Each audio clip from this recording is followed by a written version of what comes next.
Hey guys, I'm back, and what a week to come back to. I was away last week for my birthday. This week we've got Battlefield announcement and also this Call of Duty 4 Remaster. So short version of this video today, businesses want to make money and will do so by any means. If you want to hear some more, listen on. I hadn't planned to talk about the COD4 Remaster this week, as really what could you say other than it's a remaster of COD4, but the announcement that it will be only included as an extra onto Infinite has left some people feeling pretty slighted, especially, from what I saw around there today anyway. So let's get into it. COD4, it's one of the most, if not the most, enjoyed and respected title in the series. Some people would argue there, of course, but later on in its evolution in its life, hackers pretty much destroyed and ruined it. The devs totally ignored that issue, although arguably by the time that became a major issue, the game was well past its dev support stage. That's actually a kind of separate issue in and of itself. How long should developers be obligated to support games past release? Tell me in the comments. First, let's get the details out of the way because they're kind of important and relevant. The remaster is the full campaign and 10 multiplayer maps. It will be included in Legacy, Legacy Pro and Digital Deluxe editions of Call of Duty Infinite Warfare, basically everything but the standard edition. According to Activision's website, this is the only way to gain access to it. 3 maps are confirmed, the rest are to be announced. So far we've got Crash, Backlot and Crossfire. It's a full game digital download even for console, so it requires no disc. It will have a full multiplayer progression system. Remastered is being developed by Raven with Infinity Ward executive producers of that. It will have dedicated servers and a movement system that is true to the original, so no kind of wall running and jumping like in the newer games. Could we see a release of a remastered COD 4 separately in the future? Anything is possible, but according to Activision's website, you must own Call of Duty Infinite Warfare in order to gain access to Remastered. So to give you an idea of what you need to be spending in order to get this thing, it's all pretty standard stuff. Now, for the price listings, I couldn't get the Call of Duty site to load anything than US prices. I tried some different browsers. Also, the price for PS and Xbox seemed to contradict one another. They were kind of weirdly out of sync.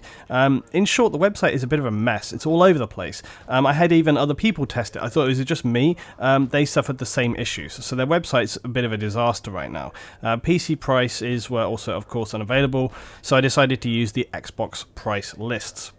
So Legacy Pro includes both games' Season Pass and bonus content, retails for US $119.99. Digital Deluxe, both games and a Season Pass. Now on their website, this retails for US $79.99. I don't think that's correct. Legacy Edition includes both games, retails for US $99.99, and Standard Edition, just Infinite, retails for $59.99. Clearly these prices are wrong on the Deluxe Edition, but it gives you the idea. I would imagine that the Legacy and Deluxe prices may be swapped around or something, but I posted it as it's listed on their website. Anyway, so COD4 Remastered, the hype, as they say, is real. As I said on Twitter today, there are 2 ways of looking at this. Either they are rewarding the community and gifting them, or they're using this as a gimmick to shift expensive units. Be in no doubt, it's the latter. Why? 2 reasons. If it were not, then they would have just added it as a free extra, or at the least included it with all versions. And secondly, they could have released it standalone as well, which would no doubt sell extremely well, as did something like Battlefield 1943. Now, Battlefield 1943 was obviously not like a rehashed version of a thing. It was a standalone sort of small title, but I think you could sort of argue that Battlefield 1943 was a standalone small release and it sold extremely well. I think if you put Remastered out there, that would be a comparable level in terms of selling and how much people kind of want to purchase that. In essence, they have, through an HD reboot, found a way to get more money out of that margin of consumer with not enough drive to maybe buy a season pass, but who can spend a little bit more than the standard version. And then on top of that, they've been sort of hooking in people who maybe were not that interested, but suddenly have like, wow, now I'm interested in COD again.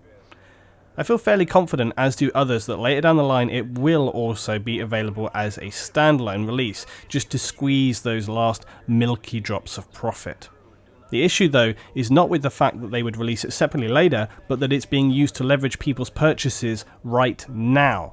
But hey, why not do this? They're a business, they can sell their products how they want. How ridiculous to cry about them releasing something that everybody wanted. These are going to be the words rolling across Twitter this week as people clench their fists in crimson agony that somebody dare call out a company on a move which is a gimmick dressed up as a reward, and in my opinion it's a little bit contemptuous.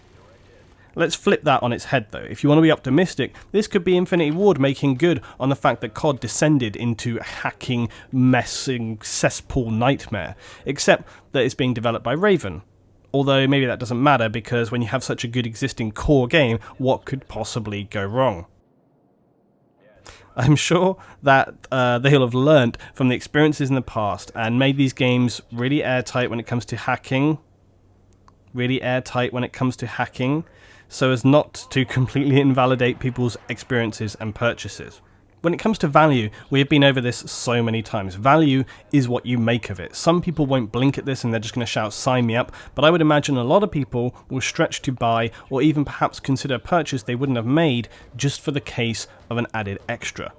To me, a product should sell itself. It shouldn't require tacked-on extras to make you want it. Infinity Ward aren't even working on this remaster. How many of the team who worked on COD4 originally are still there?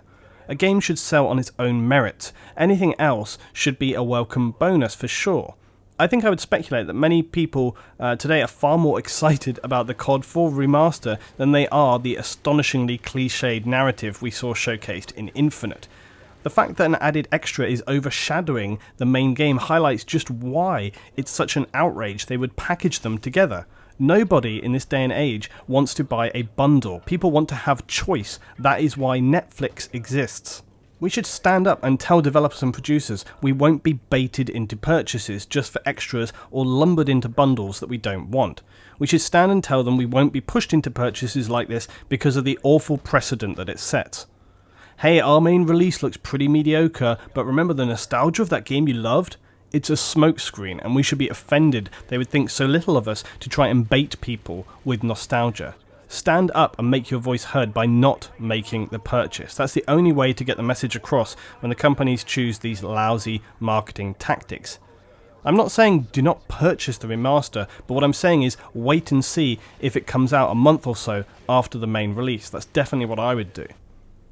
Things are bad enough right now with season passes being sold on every major release without even knowing if that content is going to have a community to support it when it rolls around later down the line. The fact that that even happens, the fact that companies can sleep at night and know that they're selling products which they don't even know whether they're going to actually have any means of being supported later down the line, I find absolutely astonishing. And again, it kind of has complete contempt for the community there, because they don't give a damn whether or not that content is going to be playable or work in any kind of shape or form how it was originally intended. They're only getting that sales solid and tied down before the game is out.